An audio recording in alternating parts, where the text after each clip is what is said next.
23 ways to break Minecraft, and have fun doing it. Whether it's turning the end into a supernova, generating the so-called nearlands, or otherwise just making Minecraft work in ways that it's not supposed to. Here are some of the best ideas to push Minecraft past its limits. Hey there folks, I'm Skip the Tutorial, and here we like to play games the wrong way. And hey, if this is your first time here, then make sure to crash that subscribe for more deep dives into your biggest questions. Number 1. The expected. Kicking off, one of the most iconic ways to trash your Minecraft is to boot up a super flat world of TNT.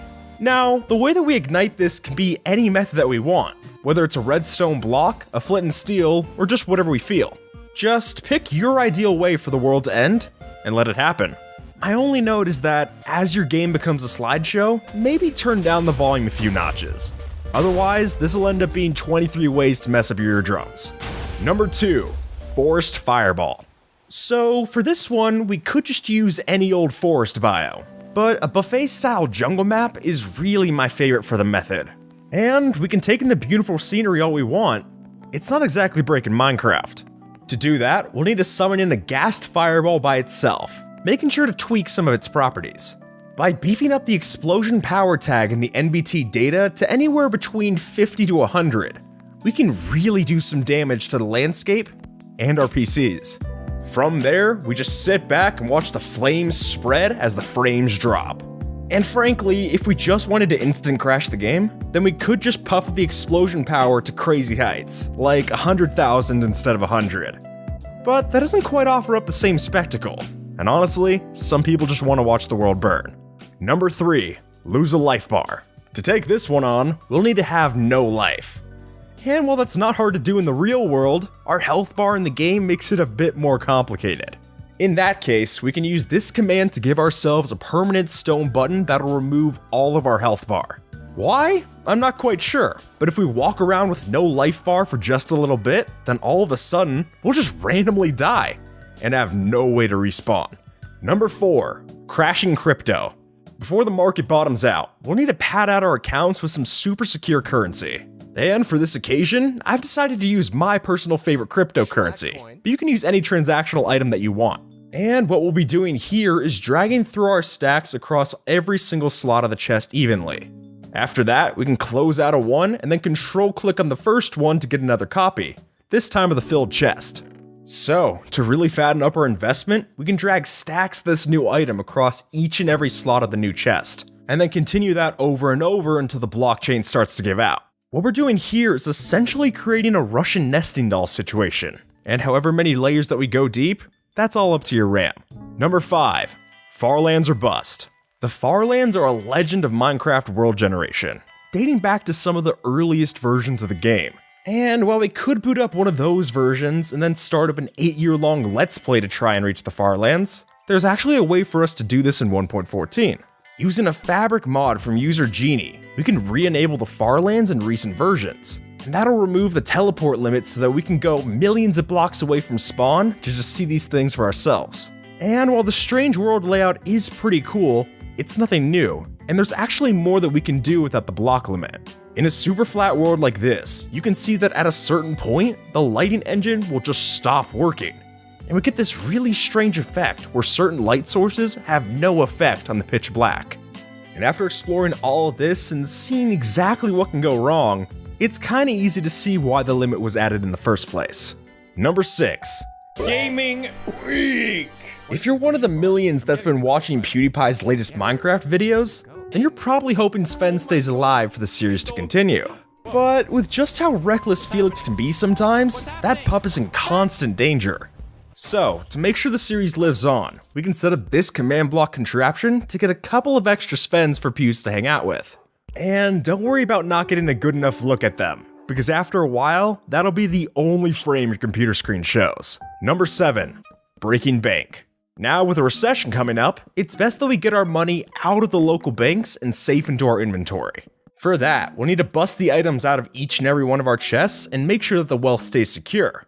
Although, with how much the frames start to chug here, we might not be able to save all of it. And this is why we should have reinvested in a better PC. Number 8. Explosive personality. With the help of the execute command, we can set up a rapid-fire command block chain to keep spawning instant explode creepers right at our feet. After adjusting the explosion power value and then starting to walk around, we can really see just how much havoc we can wreak on the ecosystem. To me, the weirdest part of this one has to be all these strange symmetrical patterns that the creepers leave behind them. Almost like there's a method to all this madness. Weird. Number 9. Easy way out. Okay, so I'd be remiss if I didn't include this in the video, and the comments wouldn't let me forget it if I did. But if you're looking for a painless way to stall out your game, then simply hold the F3 and C keys on your keyboard for a couple of seconds, and then boom, the game will crash. Now, maybe it's not for me, but if this is how you choose to have fun breaking Minecraft, then by all means, full send. Number 10. Lucked out. Picture this, alright? You're taking a stroll through the mountains when all of a sudden you see some above ground diamonds. A common occurrence, I know. So you bust out your Fortune 32,767 level pickaxe and start swinging. Before you know it, you'll have enough coal and diamonds to fill up your whole house. Or at least just fill up your game's memory. Number 11. Don't say too much. Now to me, this seems to be one of the weirder oversights in Minecraft. But if you load into a single player world and start spamming your chat at just the right pace, you can actually get kicked from a single player world for spamming. Even weirder still, when you get kicked out, it actually brings you to the multiplayer list, which I'm guessing means it was a server tweak that was left into the single player worlds. While you don't need it, a bed does make this trick easier to pull off. But in the end, it just cracks me up that we literally don't have a say in our solo worlds. There is a limit to how much you can say in chat, and Minecraft's ready to cut you off at a moment's notice. Number 12. The ground is falling. To pull this off, all we'll need is a super flat world filled with sand and a block update to knock them all down. Now, depending on how you set it up, it might actually take some time to trigger the fall. Like in my case, where I put so much sand in the world that I needed to dig a tunnel for everything to collapse. But regardless of how it sets off, we do get to see some pretty sweet patterns as the world falls apart. Number 13. Faster than light. While Minecraft can handle some pretty quick objects and effects, it turns out the game still maintains a speed limit. After spawning in a stylish pair of speed-enhancing boots, we can blaze through the world at speeds that are so fast will actually outpace the game's world generation. And while it can be fun to run past the sound barrier, Minecraft only lets us get away with it so far, before the game will actually crash from all the chunk updates. Number 14. A genius breakthrough. One of the classic glitches that's been in Minecraft for ages has been the ability to crack through bedrock in survival. And while it's not exactly intended in the game's code, it can be one of the most useful game breakers on the list. Laying out numerous sets of redstone and disappearing pistons, eventually we can smash through the unbreakable block and get all kinds of opportunities. My favorite of which probably has to be running along the nether roof, or even building farms up there. For how against the rules that it is, it definitely ends up being one of the most versatile in the long run. Number 15. Worth the experience. Earlier on the list, we had our fair share of spawning in entities. But what if we went a bit more meta and spawned in spawners? Using the setBlock command, we can set up a spawner of our choice to place anywhere in the world. And by adding in an extra command tag, we can have each new block destroy the previous one. The result of which is an EXP fountain that would put every single other mob farm to shame, even if it causes a bit of lag. Number 16. Breaking the laws. Another bizarre exploit that Minecraft has had for some time is that if you log out of the world while you're in the middle of a fall, you can actually reset the drop distance. So what that means is that we always have some way to save ourselves from breaking our legs, so long as you're ready to press the escape key. Just don't mention this to Isaac Newton, the guy's got kind of a soft spot for gravity. Number 17. The Nearlands.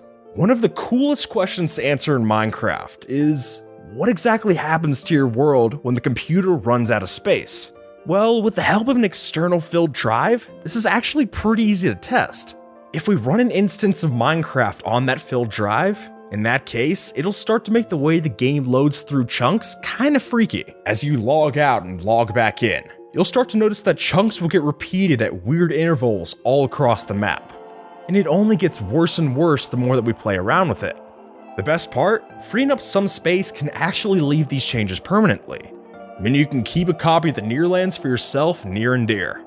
Number 18. overcrowded. Now, if you've ever lived in an area with rabbits, you're well aware that those suckers get all over the place, and Minecraft doesn't exactly mirror that reality. So, to better represent just how many rabbits you'll see on a day-to-day, we can change the max entity cramming rule much higher than 24. From there, we can give them 1 cubic meter and use spawn eggs to pack the things into a totally humane confinement. After a while, the number of entities that get crammed in here will make your game into a flipbook. In some cases, when we bust them out, it'll just crash entirely. Needless to say, that's why rabbits are an invasive species. Number 19, wide-eyed. To give another real-world example, let's say you're playing on a faction server, and you're trying to see inside this strange obsidian cube that's out in the open, but your stone shovel just isn't gonna crack you through before the owners get back. So, an easier way to check out the situation is simply to change the program window. Seriously, if you just make the aspect ratio into extreme widescreen, we can peek through the walls and see just what they're stashing in the base. On our side, this basically gives us superpowers. But just make sure nobody else sees you do it, because you'll look kinda ridiculous from the outside. Number 20, survival time saver. Now, if you want to quarry a big hole in Minecraft, what's the best way to do it? While a good go-to is to use a haste 2 beacon and an efficiency 5 pickaxe, that's pretty late game, and it's not even the fastest way. No folks, if we want to crack through the Earth's crust, then the best way is to build a 1.14 TNT duplicator using coral fans. With this design, we can flick the switch to our heart's content and use 1 block of TNT to blow through the whole world. Number 21, I'd call that a light show. This next method takes us straight to the last dimension. When we finally reach the end, our best tactic here is to place down an always active command block to spawn in a whole bunch of sisters for the Ender Dragon. And after we've reached a decent count, we can break the command block and then summon in a high explosion power creeper to kill them all off in one fell swoop. Pulling that off will cause each of the dragons to start their death animations simultaneously. And interestingly so, their death explosions stack. As all of them keep dying in the center, the light they give off will only get brighter and better until we create our own star right here in the middle of the end. And after stepping back and getting a good look at it, I'd say this gets my vote for trippiest task on the list.